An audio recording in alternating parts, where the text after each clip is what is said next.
Oke, saudara, hari ini topiknya adalah reaksi berantai yang mematikan. Wah, apa artinya ini ya? Mari kita mulai dulu pendahuluan saudara. Ya, dahulu kala ada masanya di mana orang-orang melihat tangan Tuhan di hampir segala hal. Mereka melihat petani nanam pohon, dia lihat tangan Tuhan di sana. Mereka melihat peternak memerah susu sapi, dia melihat tangan Tuhan bekerja di sana. Mereka memandang hewan dan gunung dan bintang, pelangi, sinar matahari, ladang jagung, dan mereka melihat tangan Tuhan. Mereka melihat peristiwa besar dalam sejarah dan melihat tangan Tuhan. Mereka melihat kehidupan mereka sendiri dan melihat tangan Tuhan. Kebanyakan orang berdoa di rumah mereka. Mereka beribadah di gereja setiap hari Minggu. Mereka mengirim anak-anak mereka ke sekolah yang dimulai setiap hari dengan berdoa dan bercerita tentang Tuhan dan mengajarkan perbedaan antara benar dan salah menurut Alkitab. Saudara, zaman berubah, semuanya juga mulai berubah. Pada awalnya, orang tidak menyangkal Tuhan secara terbuka. Mereka hanya mulai mengabaikannya. Bukannya melihat ciptaan dan mengagumi kekuatan dan kebijaksanaan Tuhan. Mereka berbicara tentang hukum alam. Bukannya bersyukur kepada Tuhan atas hal-hal baik yang mereka nikmati. Mereka berbicara tentang bagaimana mereka memperoleh semuanya melalui kerja keras mereka.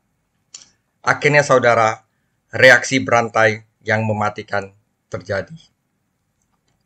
Setelah beberapa saat, kepercayaan lama tentang Tuhan mulai tampak agak kuno. Seandainya di sana tidak ada pencipta sama sekali. Tidak bisakah semua terjadi hanya secara kebetulan? Segera beberapa orang yang lebih pintar datang dengan teori baru untuk menjelaskan segalanya tanpa menyebutkan Tuhan. Kemudian seseorang memutuskan bahwa sekolah harus mengajarkan teori baru ini kepada semua anak dan tidak diizinkan siapa saja untuk berdoa secara terbuka. Guru tidak diizinkan untuk berbicara tentang Tuhan atau mengajar yang benar dan salah berdasarkan iman kepada Tuhan Yesus.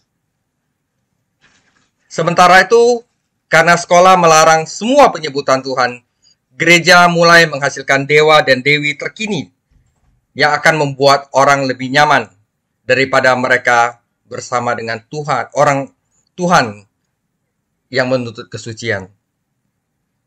Saat keyakinan lama memudar, inilah akibatnya terjadi revolusi seksual, saudara. Karena apa? Manusia udah menjadi Tuhannya sendiri. Akhirnya perintah baru adalah jika itu rasanya enak, lakukanlah. Perceraian menjadi hal biasa karena semakin banyak orang memutuskan akan lebih bahagia dengan pasangan baru. Setelah revolusi seksual datang, revolusi seksual kedua juga datang. Seluruh gagasan tentang laki-laki dan perempuan tampak ketinggalan zaman. Wanita menjadi terlibat secara seksual dengan wanita lain. Pria dengan pria lain. Beberapa memiliki ratusan pasangan yang berbeda. Mereka bahkan mengadakan parade dan acara khusus untuk merayakan semua ini. Tingkah laku seperti ini dulunya dianggap tidak wajar dan salah. Tetapi sekarang siapapun yang menentang perilaku seperti ini dianggap tidak wajar dan salah. Beberapa penyakit jahat menyebar dengan cepat sebagai akibat dari sikap baru terhadap seks, tetapi hanya sedikit orang yang ingin mengubah perilaku mereka. Mereka hanya menginginkan obat untuk penyakitnya. Di suatu tempat, orang memutuskan bahwa mereka tidak ingin mengakui moral absolut apapun. Semakin banyak hal yang dulunya dianggap jahat dan tidak dapat disebutkan menjadi topik utama. Moto favorit mereka adalah, tidak ada yang bisa memberitahu saya apa yang harus saya lakukan. Orang-orang menjadi semakin haus akan uang, dan dalam keserakan mereka tidak peduli siapa yang mereka rampok atau injak agar mereka maju. Sepertinya semua orang menginginkan apa yang dimiliki orang lain. Kejahatan dengan kekerasan dan pembunuhan semakin sering terjadi. Tidak ada keadilan bahkan di tempat pengadilan. Konflik menjadi jalan kehidupan di setiap tingkat masyarakat. Berbohong menjadi sangat umum sehingga tidak ada kata-kata yang dapat diucapkan yang berbobot. Segala sesuatu yang penting harus ditulis dalam kontrak, dan bahkan kontrak pun tidak dapat dihitung banyaknya. Seluruh atmosfer menjadi berbahaya, gosip dan fitnah ada di mana-mana, dalam politik dan dalam kehidupan pribadi. Sepertinya orang-orang tidak punya hati nurani lagi. Jika ada yang berani menantang, saya bisa melakukan apapun yang suka atas nama Tuhan. Orang-orang semakin membenci Tuhan. Mereka benci otoritas dari setiap jenis. Orang-orang muda menjadi semakin menentang dan memberontak terhadap orang tua mereka. Mereka yang menyombongkan diri yang paling keras dan menunjukkan perilaku yang paling brutal seringkali dikagumi karena dianggap memiliki sikap yang nyata. Entah di geng jalanan atau di perusahaan bisnis, keji adalah cara untuk mendapatkan rasa hormat. Dalam reaksi berantai yang mematikan ini, satu hal mengarah ke hal yang lain. Segalanya berubah dari buruk menjadi lebih buruk sampai orang menganggap Tuhan sebagai lelucon dan memuji ketidaksalehan. Masih ada ingatan yang samar-samar tentang Tuhan dan peringatannya bahwa dosa menyebabkan kematian dan neraka. Tapi kebanyakan orang hanya menertawakan orang tua keyakinan tentang api dan belerang. Mereka tidak hanya melakukan hal-hal buruk, tetapi juga memamerkan perilaku mereka secara terbuka dan menjadikan itu selebriti dari mereka yang dari hidup di sisi liar. Hal yang paling menakutkan dari semua ini adalah kapan Alkitab menjelaskan reaksi berantai yang mematikan ini. Dikatakan bahwa ini adalah reaksi berantai yang mematikan dari masyarakat yang berada di bawah murka Tuhan. Inilah yang dia katakan Alkitab dalam Roma pasal 1 ayat 18 sampai 32. Hari ini topik kita adalah masyarakat yang berada di dalam murka Tuhan, yaitu dari cerita yang saya sebutkan tadi. Ya. Oke, saya mulai. Nah, ini saya sengaja kasih tanda 1, 2. Ini berarti manusia jadi devolusi. Ya, devolusi itu apa? Jadi turun derajatnya gitu ya. Ya. Roma 1 ayat 18 sampai 22 kita baca firman Tuhan. Sebab murka Allah nyata dari surga atas segala kefasikan dan kelaliman manusia yang menindas kebenaran dengan kelaliman. Karena apa yang dapat mereka ketahui tentang Allah nyata bagi mereka, sebab Allah telah menyatakannya kepada mereka. Sebab apa yang tidak nampak daripadanya, yaitu kekuatan yang kekal dan keilahiannya, dapat nampak kepada pikiran dari karyanya, sehingga sejak dunia diciptakan, sehingga mereka tidak dapat berdalih. Intelligence, manusia tahu ada Allah, ya, tidak dapat berdalih. Tetapi turun menjadi, sebab sekalipun mereka mengenal Allah, mereka tidak memuliakan Dia sebagai Allah atau mengucap syukur kepadanya. Sebaliknya, pikiran mereka menjadi sia-sia dan hati mereka menjadi bodoh, menjadi gelap. Mereka berbuat seolah-olah mereka penuh hikmat, tetapi mereka telah menjadi bodoh. Mereka menggantikan kemuliaan Allah yang tidak fana dengan gambaran yang mirip dengan manusia yang fana, burung-burung, binatang-binatang yang berkaki 4, atau binatang-binatang yang menjalar. Turun lagi derajatnya. Karena itu, Allah menyerahkan mereka kepada keinginan hati mereka akan kecemaran, sehingga mereka saling mencemarkan tubuh mereka. Sebab mereka menggantikan kebenaran Allah dengan dusta dan memuja dan menyembah makhluk dengan melupakan penciptanya yang harus dipuji selama-lamanya. Amin. Karena itu, Allah menyerahkan mereka kepada hawa nafsu yang memalukan, sebab istri-istri mereka menggantikan persetubuhan yang wajar dengan yang tidak wajar. Yang demikian juga suami-suami meninggalkan persetubuhan yang wajar dengan istri mereka dan menyala-nyala dalam birahi mereka seorang terhadap yang lain, sehingga mereka melakukan kemesuman laki-laki dengan laki-laki, dan karena itu mereka menerima di dalam diri mereka balasan yang setimpal untuk kesesatan mereka. Tetap terakhir. Dan karena mereka tidak merasa perlu untuk mengakui Allah, maka Allah menyerahkan mereka ke dalam pikiran yang terkutuk, sehingga mereka melakukan apa yang tidak pantas, penuh dengan rupa-rupa kelaliman, kejahatan, keserakahan, dan kebusukan, penuh dengan dengki, pembunuhan, perselisihan, tipu muslihat, dan kefasikan. Ya. Mereka adalah pengumpat, pemfitnah, pembenci Allah, kurang ajar, congkak, sombong, pandai dalam kejahatan, tidak taat kepada orang tua, tidak berakal, tidak setia, tidak penyayang, tidak mengenal belas kasihan. Sebab walaupun mereka mengetahui tuntutan-tuntutan hukum Allah, yaitu bahwa setiap orang yang melakukan hal-hal demikian patut dihukum mati, mereka bukan saja melakukannya sendiri, tetapi mereka juga setuju dengan mereka yang melakukannya. Oke, itu adalah gambaran. Saya sudah gambar ceritanya, firmannya, kita mulai analisanya. Ini mengenai reaksi berantai yang mematikan, atau kita bisa katakan devolusi manusia. Ya, gambar yang dilukis Paulus di sini adalah gambar yang sangat jelek. Deskripsi Tuhan tentang orang berdosa memang tidak baik, tetapi kita tidak bisa menghindarinya. Bagian ini tidak mengajarkan evolusi, bahwa manusia berawal dari rendah menjadi tinggi, tetapi devolusi. Manusia mulai tinggi dan karena dosa tenggelam menjadi lebih rendah dari binatang. Jadi 4 tanda menandai devolusi tragis manusia adalah pertama, intelligence. Manusia mempunyai pengetahuan tentang Allah, tahu bahwa segala sesuatu diciptakan oleh Allah, bersyukur. Menjadi ignorance, ketidaktahuan. Ya, ketidaktahuan. Indulgence, kecemaran. Sama impenitence itu artinya ketidakmenyesalan. Jadi mereka tidak menyesal, tetap walaupun udah tahu, malah suruh orang ikut join gitu. Oke. Nah, ini adalah 4 devolusi manusia, dari seorang intelligence jadi ignorance, indulgence, dan impenitence. Kita mulai. Intelligence, ya. Sejarah manusia dimulai dengan orang-orang mengenal Tuhan.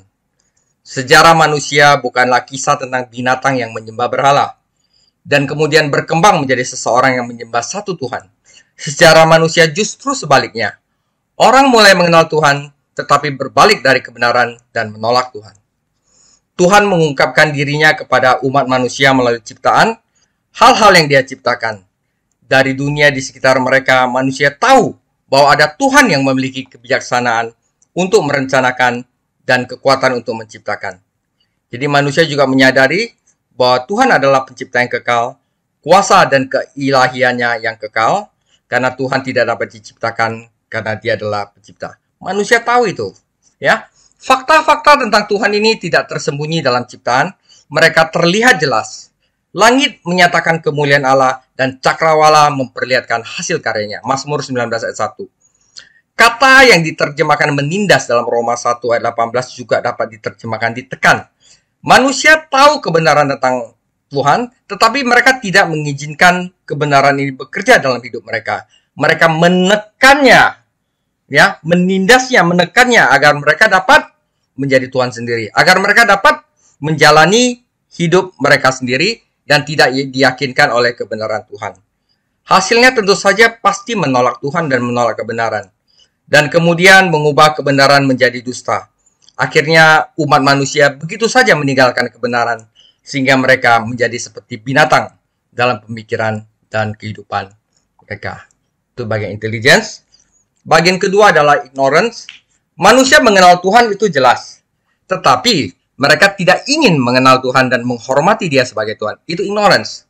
Bukannya bersyukur atas semua yang telah Tuhan berikan kepada mereka, manusia menolak untuk berterima kasih kepada Tuhan dan memberikan kemuliaan yang layak Dia terima. Jadi dosa itu datangnya karena kita tidak mau bersyukur, memberikan kemuliaan kepada Tuhan. Akhirnya pikiran kita itu dikasih lepas sama Tuhan. Udahlah, gitu ya. Mereka bersedia menggunakan karunia Tuhan, tetapi mereka tidak mau menyembah dan memuji Tuhan atas karunia-Nya. Hasilnya adalah pikiran kosong dan hati yang gelap. Manusia penyembah Tuhan menjadi manusia filsafat, tetapi filsafat kosongnya hanya mengungkapkan kebodohannya. Paulus meringkas semua sejarah Yunani dalam satu pernyataan dramatis, masa ketidaktahuan. Padahal itu adalah masa filsafat tuh, ya. 1 Korintus 1 ayat 18 sampai 31 layak dibaca pada poin ini, ya. Setelah menindas kebenaran Allah dan menolak untuk mengakui kemuliaan Tuhan, jadi umat manusia ditinggalkan tanpa Tuhan. dan umat manusia dibentuk sedemikian rupa sehingga mereka harus menyembah sesuatu. Jika mereka tidak menyembah Tuhan yang benar, mereka akan menyembah Tuhan yang palsu, bahkan jika mereka harus membuatnya sendiri. Fakta tentang umat manusia ini menyebabkan kecenderungan mereka untuk menyembah berhala. Mereka menukar kemuliaan Tuhan yang benar dengan dewa pengganti yang mereka buat sendiri. Mereka menukar kemuliaan dengan rasa malu, sesuatu yang kekal tidak rusak dengan korupsi, kebenaran dengan kebohongan. Ini adalah tahap ignorance. Perhatikan bahwa yang pertama dalam daftar dewa-dewa palsu adalah diri sendiri. Ini memenuhi tujuan setan ketika dia memberitahu Hawa, kamu akan menjadi seperti Allah. Pujian bagi manusia yang tertinggi. Setan mendorong manusia untuk berkata, bukankah manusia diciptakan menurut gambar Tuhan? Manusia menciptakan dewa menurut gambarnya sendiri. Dan kemudian diturunkan begitu rendah untuk menyembah burung, binatang, dan serangga. Indulgence, Ini jadi amoralitas, Dari penyembahan berhala menjadi amoralitas. Hanya satu langkah pendek. Prinsipnya gini, jika manusia adalah Tuhannya sendiri, dia bisa melakukan apapun yang dia suka dan memenuhi keinginannya tanpa takut dihakimi. Kita mencapai klimaks pertempuran manusia dengan kebenaran Tuhan ketika manusia menukar kebenaran Tuhan dengan kebohongan dan meninggalkan kebenaran sepenuhnya. Kebohongan adalah bahwa manusia adalah Tuhannya sendiri dan dia harus menyembah dan melayani dirinya sendiri dan bukan Sang Pencipta. Itu adalah kebohongan yang setan gunakan di taman untuk membawa Hawa ke dalam dosa. Kamu akan menjadi seperti Allah. Setan selalu menginginkan penyembahan yang hanya menjadi milik Allah. Yesaya 14 ayat 12 sampai 15, Matius 4 ayat 8 sampai 10, dan dalam penyembahan berhala sebenarnya dia yang menerima penyembahan itu. Ketika manusia mulai merasakan konsekuensi tragis dari dosa-dosanya, apakah Anda berpikir manusia akan bertobat dan mencari Tuhan? Tidak. Tetapi yang terjadi justru sebaliknya. Karena dia ditinggalkan Tuhan, dia hanya bisa menjadi lebih buruk. Manusia bahkan tidak ingin mempertahankan Tuhan dalam pikirannya. Jadi, Tuhan menyerahkan mereka sekali lagi kepada pikiran mereka yang rusak. Yang berarti pikiran yang tidak dapat membentuk penilaian benar. Mereka sekarang menyerahkan diri pada dosa. Paulus menyebutkan 24 dosa spesifik yang semuanya ada bersama kita saat ini. Untuk daftar dosa lainnya, lihat Markus 7 ayat 20 sampai 23, Galatia 5 ayat 19 sampai 21, 1 Timotius 1 ayat 9 sampai 10, dan 2 Timotius 3 ayat 2 sampai 5. Tapi yang terburuk belum datang. Nah, ini bagian keempat, impenitence, Tetapi yang terburuk belum datang. Manusia tidak hanya melakukan dosa-dosa ini secara terbuka menentang Tuhan, tetapi mendorong orang lain dan memuji mereka ketika mereka berdosa. Seberapa jauh manusia jatuh? Manusia mulai memuliakan Tuhan, tetapi akhirnya menukar kemuliaan itu dengan berhala. Manusia mulai mengenal Tuhan, tetapi akhirnya menolak dan menyimpan pengetahuan tentang Tuhan dalam pikiran dan hatinya. Manusia mulai sebagai makhluk Tuhan yang tertinggi, dibuat menurut gambar Tuhan, tetapi dia berakhir lebih rendah dari binatang dan serangga. Karena dia menyembah mereka sebagai dewa. Putusannya, mereka tanpa alasan. Saudara, setelah kita lihat fakta-fakta berikut, ada kebutuhan yang sangat mendesak bagi kita untuk memberitakan Injil kepada semua orang. Karena inilah satu-satunya cara mereka dapat diselamatkan. Solusinya cuma itu, saudara. Nah, solusi moralitas, ngajarin mereka motivasi moralitas. Banyak orang prihatin mengatakan bahwa kita membutuhkan penekanan yang kuat pada moralitas. Mungkin begitu, tetapi jika hanya itu yang kita miliki, itu akan memperburuk situasi. Ingat ya, moralitas tidak akan menjadi solusi. Penekanan yang lebih kuat kepada moralitas akan membuat beberapa orang semakin memberontak terhadap otoritas dan membuat kita semua orang munafik. Mengapa? Karena saat kita berbicara tentang moral, kita melakukan perbuatan amoral yang paling utama mengabaikan Tuhan dalam kehidupan kita sehari-hari dan menekan apapun yang kita ketahui tentang Tuhan yang tidak kita ketahui, yang kebetulan menemukan kenyamanan. Penekanan yang lebih kuat pada kemutlakan moral bukanlah kebutuhan moral kita. Jadi solusi moralitas adalah bukan, saya kasih merah. Motivasi. Oke. Kebutuhan terbesar kita adalah untuk melihat situasi kita yang merosot sebagai murka Tuhan dan untuk menyadari bahwa reaksi berantai yang mematikan akan terus berlanjut kecuali kita diselamatkan dari murka Tuhan. Diubah di dalam hati kita melalui kuasa Tuhan dan dikembalikan ke persekutuan dengan Tuhan yang telah kita coba abaikan dengan keras. Telah ada berbagai upaya untuk mengatakan bahwa orang tidak terlalu jahat. Wah, sehingga yang mereka butuhkan hanyalah sedikit motivasi, instruksi. Bahkan beberapa gereja meremehkan pembicaraan tentang dosa, murka Allah, Yesus Kristus sebagai satu-satunya cara, dan telah mengatakan bahwa orang hanya butuh motivasi yang lebih baik dan lebih banyak informasi dan pendidikan. Tetapi Alkitab berkata tentang situasinya 100% akurat, dan solusi Alkitab hanya ada satu yang berhasil, yaitu Injil Yesus Kristus. Satu-satunya solusi adalah Injil Yesus Kristus. Apa solusinya?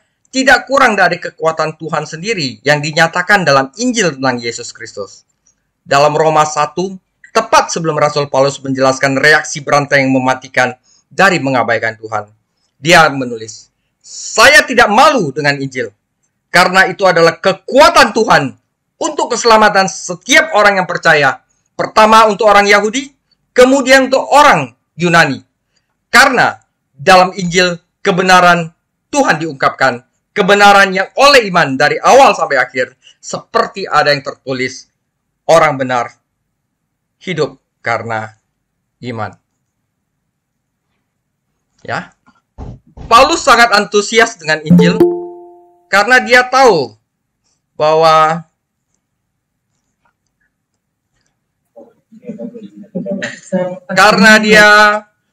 Kristus adalah satu-satunya harapan kita. Menulis kepada orang-orang yang tinggal di Roma, ibu kota negara adidaya terbesar di dunia, Paulus bisa saja diintimidasi oleh ornamen budaya dan kekuasaan, tetapi Paulus melihat semua itu masyarakat yang pada intinya busuk. Situasi di Roma kuno sangat mirip dengan hari kita. Dan sebagai penutup, saudara, satu-satunya harapan Roma adalah Injil, kabar baik tentang Yesus Kristus. Dan itu masih satu-satunya harapan bagi kita hari ini. Jika masa depan kita bergantung pada kebaikan kita atau pada kemampuan kita untuk mengubah hidup kita, itu adalah situasi yang tidak ada harapan.